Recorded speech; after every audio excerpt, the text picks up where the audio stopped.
Keesokan harinya, pasukan penyelamat menemui mayatnya tergantung di sebuah pokok dalam hutan tidak jauh daripada lokasi keretanya ditemui.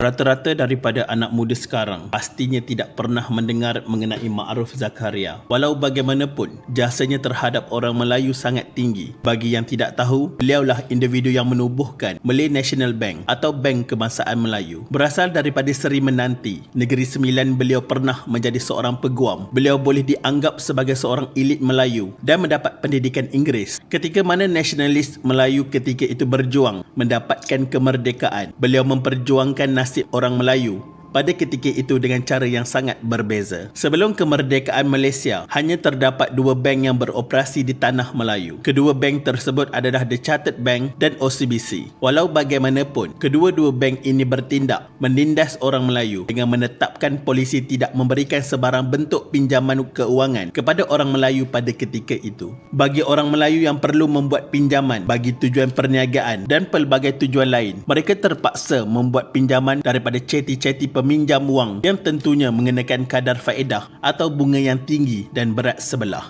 Walaupun merupakan penduduk asal tanah Melayu, keadaan ini seolah-olah orang Melayu ketika itu ditindas di tanah air sendiri. Menyedari akan hakikat ini, Ma'ruf Zakaria nekat ingin membantu orang Melayu dengan menubuhkan satu bank baru yang khusus untuk membantu ekonomi orang Melayu. Ma'ruf percaya sekiranya orang Melayu hendak bangkit, mereka perlu bangkit bukan sahaja dari segi politik tetapi juga ekonomi. Sistem ekonomi yang kuat harus menjadi tulang belakang. Sebaliknya, dan satu cara yang boleh dilihat menerusi sistem perbankan yang sistematik. Bagaimanapun, usaha itu bukan mudah dilaksanakan kerana dasar ekonomi British yang berat sebelah dan bias terhadap Melayu mengakibatkan sebarang usaha diperkenalkan mereka berakhir dengan kegagalan. Menerusi Malay National Bank yang ditubuhkan bersama rakan lamanya, Tan Sri S.M. Leong, Ma'ruf mahu mengubah situasi itu termasuk mengelak orang Melayu terperangkap dalam bebanan hutang ceti-ceti ini. Bank tersebut didaftarkan pada 12 Mei 1947 dan disahkan oleh Timbalan Pendaftar Syarikat Melayan Union, Ling Keng Hong.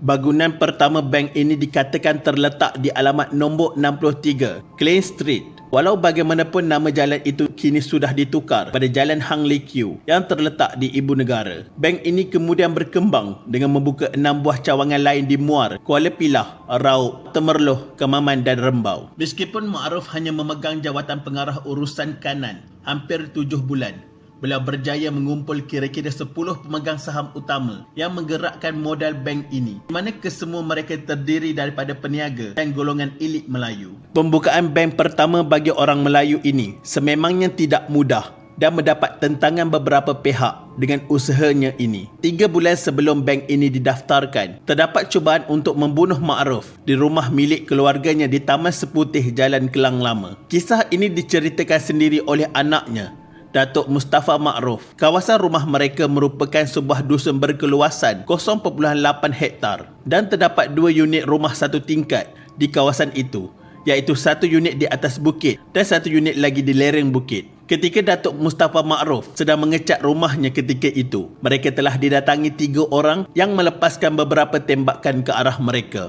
Beliau yang ketika itu bersama dengan bapa saudaranya berjaya melarikan diri melalui tingkap belakang dan bersembunyi dalam belukar berhampiran. Beliau yakin ketiga-tiga individu terbabit cuba membunuh bapanya Ma'ruf Zakaria yang sebenarnya belum lagi pulang daripada bekerja di Ibu Negara. Selepas bapanya pulang, Datuk Mustafa masih bersembunyi kerana masih takut. Beliau mendengar suara ayahnya menjerit memanggil namanya, tetapi dia langsung tidak menyahut kerana bimbang mungkin ayah dijadikan tebusan dan mungkin itu taktik penjahat memaksa mereka keluar dari tempat persembunyian. Selepas memaklumkan apa yang berlaku, Ma'ruf Zakaria kemudiannya membuat laporan polis di Brickfields sebelum kembali berpindah ke kediaman lama mereka di Kampung Baru. Tiada siapa yang menyangka bahawa peristiwa tersebut memberi petunjuk kepada peristiwa penculikan dan pembunuhan Ma'ruf Zakaria hanya 7 bulan selepas Bank Malay National Bank dibuka. Pada 4 Disember 1947, apabila beliau yang ketika itu berumur 43 tahun diculik semasa dalam perjalanan dari Kampung Baru menuju ke rumah ibunya di Seremban. Hanya 3 hari kemudian, iaitu pada tanggal 6 Disember 1947, pihak polis telah menemui keretanya yang tersadar di tepi jalan di Batu 13, Jalan Kuala Lumpur, Bentong. Keesokan harinya, pasukan penyelamat menemui mayatnya tergantung di sebuah pokok dalam hutan tidak jauh daripada lokasi keretanya ditemui.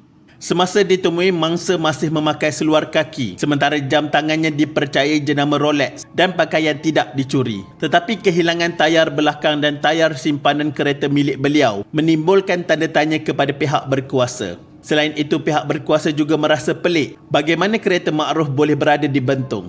Kehilangan dan pembunuhan Ma'ruf mendapat liputan meluas akhbar, ketika itu termasuk The Straits Times dan The Sunday Times. Kedua-dua akhbar menjadikan berita tersebut sebagai tajuk muka hadapan berita masing-masing. Berdasarkan keterangan isterinya yang juga ibu tiri Datuk Mustafa, Kamsiah Muhammad Ali, mengikut rancangan beliau akan pulang pada petang Khamis dan jika lewat, Ma'ruf akan bermalam di Seremban sebelum pulang keesokan harinya. Apabila dibawa polis melihat kereta Ma'ruf yang ditinggalkan di Bentong, Kamsiah mengesahkan kereta tersebut milik suaminya. Menurut pihak polis, mereka percaya Ma'ruf dicolek oleh sekumpulan lelaki yang menaiki kereta lain sebelum membawanya ke Bentong sebelum meninggalkan kereta di Batu 13 itu. Mereka melalui jalan tersebut beberapa kali untuk mencarinya tetapi gagal sebelum menemui mayat beliau pada 7 Disember. Jenazah kemudiannya dikebumikan di tanah perkuburan Islam Jalan Muhammadin, Ampang, Selangor. Sehingga ke hari ini, kes bunuh beliau masih gagal diselesaikan termasuk pelaku di sebalik jenayah kejam ini.